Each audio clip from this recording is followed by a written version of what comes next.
இயக்கத்தினுடைய ஒருங்கிணைப்பாளர் துணைவேந்தர் உள்ளிட்ட அனைவருக்கும் எனது முதற்கண் நன்றி கலந்த வணக்கத்தினை தெரிவித்துக் கொள்கிறேன்.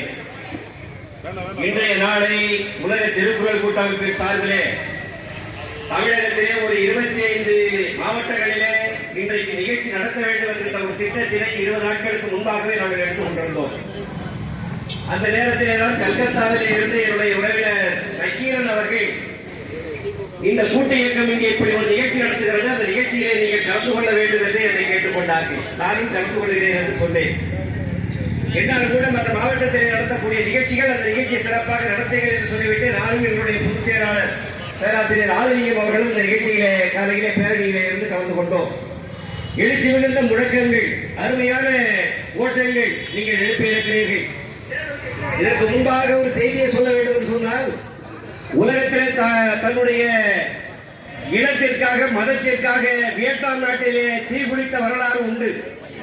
அதன் பிறகு உலகத்திலே மொழிக்காக தீக்குளித்தார் என்று சொன்னால் அது அரியலூர் மாவட்டம் கீழப்படூர் சின்னசாமி தான் முதலிலே மொழிக்காக தீக்குளித்தார். அந்த மண்ணிலே இருந்து வந்தவன் தான். எனவே அந்த பெருமை, அந்த போராட்ட உணர்வு தான் நம்முடைய சுபா இளவரசர் அவர்களுக்கும் இன்றைக்கு வந்தது. எனவே அந்த அடிப்படையிலே நீங்கள் வைத்திருக்க இதே கோரிக்கை 23 கோரிக்கைகளை உலக திருக்குறள் கூட்டமைப்பு முன்னெடுக்கும், உங்களோடும் உடனிருக்கும் போராடவும் தயாராக இருக்கிறது என்பதை நான் இந்த நேரத்தில் தெரிவித்துக் கொள்கிறேன். இதில் 3 கோரிக்கையை முன்னிறுத்தி நாங்கள் போராடி இருக்கிறோம்.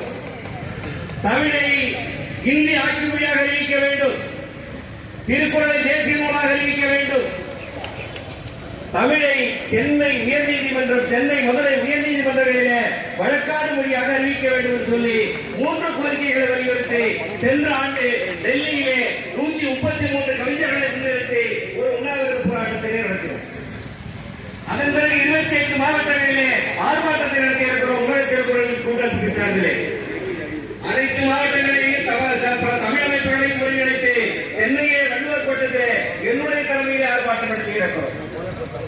இந்த கோரிக்கைகளை நாடாளுமன்றத்திலே அனைத்து அரசியல் கட்சிகளுடைய நாடாளுமன்ற உறுப்பினர்களும் பேசியிருக்கிறார். இன்றைக்கு இருக்கக்கூடிய நம்முடைய தமிழக முதல்வர் கூட இதை பேசியிருக்கிறார்.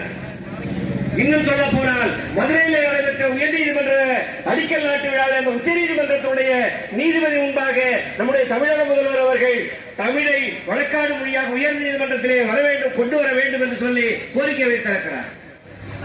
திருக்குறளை யுனெஸ்கோ அமைப்பிற்கு நம்முடைய தமிழக அரசு அனுப்பி ஒரு கடிதம் அனுப்பி இருக்கிறது.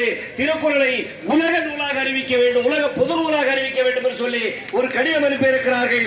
அதற்கு யுனெஸ்கோ அமைப்பானது இந்திய அரசாங்கத்திற்கு ஒரு கடிதம் கொடுத்திருக்கிறது. அந்த திருக்குறளுக்கு அருங்காட்சியகம் இருக்கிறதா என்று சில கேள்விகளை கேட்டு அனுப்பி இருக்கிறார். இதை சென்ற 2 வாரத்திற்கு முன்பாக பிரான்சிலே உலகத்தமிழ் ஆராய்ச்சி மாநாடு நடைபெற்றது. அந்த மாநாட்டிலே கலந்து கொண்டு இந்த கோரிக்கையை கொண்டு சென்று நானும் யுனெஸ்கோ அமைப்பிலே வைத்த போது அவர்கள் இதை போல கடிதம் அனுப்பி இருக்கிறோம் என்று சொல்லி கடிதம் காண்பித்தார். அதற்கான படியை நம்முடைய முதல்வர் அவர்கள்